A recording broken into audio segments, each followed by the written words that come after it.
अस्सलामुअलैकुम मोअज़्ज़िज़ साथी-ए-किराम। आज हमने मुवर्ज में जिस हर्फ की पहचान करवाई और उसकी छोटी शक्ल की पहचान करवाई वो है ला लाम।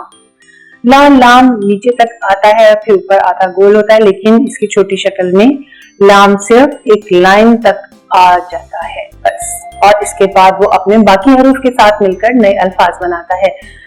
ला लाम से शुरू होने वाले जो भी अल्फाज हैं वो हम बच्चों को सोचने के लिए भी दे सकते हैं, बच्चों के सामने कुछ चीजें रख सकते हैं कि आप बताइए इनमें से, जैसे लड्डू है, लीमू है, किताब है और लाटू है, तो इसमें कितने अल्फाज जो हैं वो ला लाम से शुरू हो रहे हैं।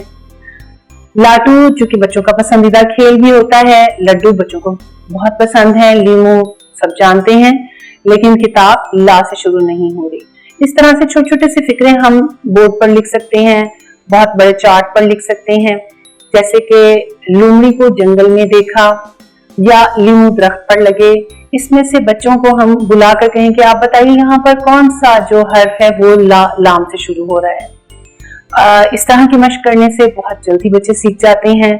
बच्चों को लाम के छोटी शक्ल की बार बार मशक करवाएं कि लाम वाव मिलाया, लू, मीम, अड़े और छोटी लोमड़ी, मुख्तलिफ हरूफ को जब हम आपस में मिला देते हैं तो वो एक लफ्ज बन जाता है। जैसे लाम दाल को इकट्ठा लिखा और वाव अलग से लिखा तो वो बन गया लड्डू। छोटी शक्ल की पहचान और छोटी शक्ल के साथ मिलाकर लिखना, ये बार बार मशक इसके बच्चों को करवाना बहुत जरूरी है।